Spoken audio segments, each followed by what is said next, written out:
So today, we're going to dive into some of the most startling and honestly profound stories from Hindu tradition. We're going way beyond the epics you probably know.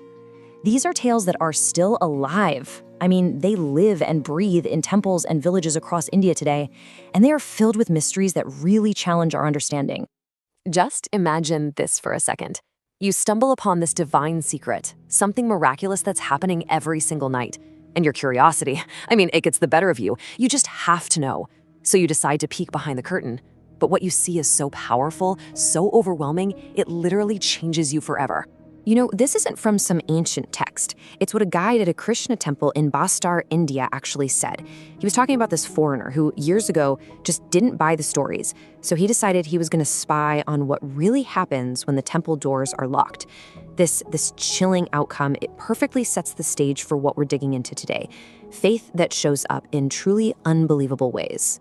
Okay, so first up, let's explore these wonders of the faith. And I want to be clear, these aren't just stories from old books. These are tangible miracles that people say are happening right now. Things you can supposedly see and even measure. This is that very temple in Bastar. So every single evening, the priests make a perfect bed for the deity, Lord Krishna. They lock the doors, but every morning when they reopen the temple, the bed is found completely scattered, as if someone had actually been sleeping there all night. It's this simple, daily thing that it defies any easy explanation. All right, now let's jump over to a temple in Khajuraho. It houses this massive shivling, a sacred stone that represents the deity Shiva. But what's really astonishing here is the local belief that it wasn't always this big. Nope, the priests and devotees, they swear it is actively, continuously growing year after year.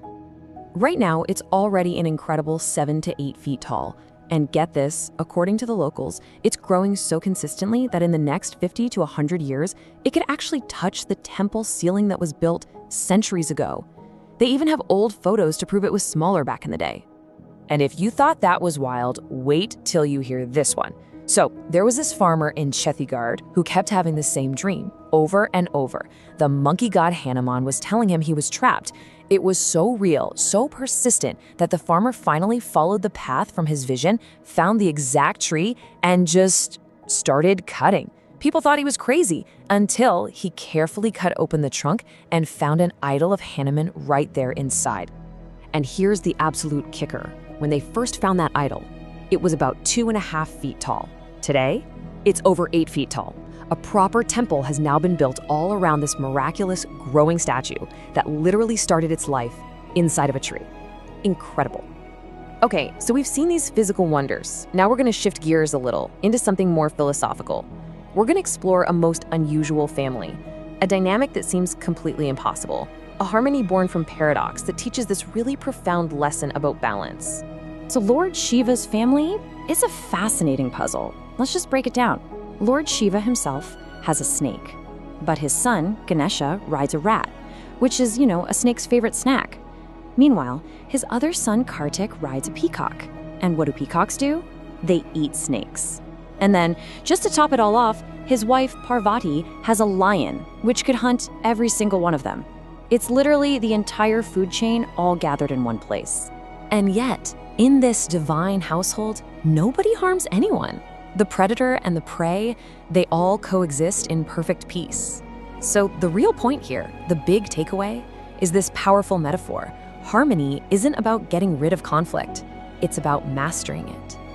And that very idea, that powerful, harmonizing force, well, it leads us perfectly into our next big topic, the power of the goddess. This is a concept that presents a radical and maybe even a mind-bending new way of looking at divinity itself.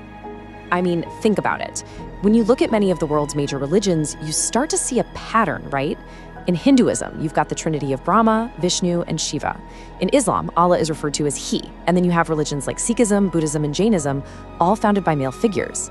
There's this very clear pattern of masculine energy right at the forefront of global spirituality. But what if we've had the whole hierarchy wrong all this time? Think about this analogy. Only 2 people can grant you entry into a kingdom, the watchman at the gate or the queen on the throne. The argument here is that we have mistaken the divine feminine, the goddess, for the watchman. We've seen her as just a gatekeeper, when in fact she is the queen, the ultimate authority who decides which souls even get to enter this world. And oh, this story just illustrates the point perfectly. The myth of the demon Mahishasura tells of a time when evil became so powerful that no single male god could defeat it. So what did they do? Brahma, Vishnu, and Shiva pooled their greatest powers, the trident, the discus, all this cosmic energy. But here's the thing, no male body could contain that much combined power. It was only the goddess, taking the form of Durga, who could wield all three energies at once and finally restore balance to the cosmos. Now, what's so wild is that this ancient story of combined balancing power, it has this surprisingly modern echo. So for our final section, we're going to explore this cosmic connection, drawing a fascinating parallel between ancient spirituality and, of all things, modern science. Just think for a second about the building block of our entire physical reality, the atom. For an atom to be stable, it needs a perfect balance of three fundamental particles: the electron, the proton, and the neutron.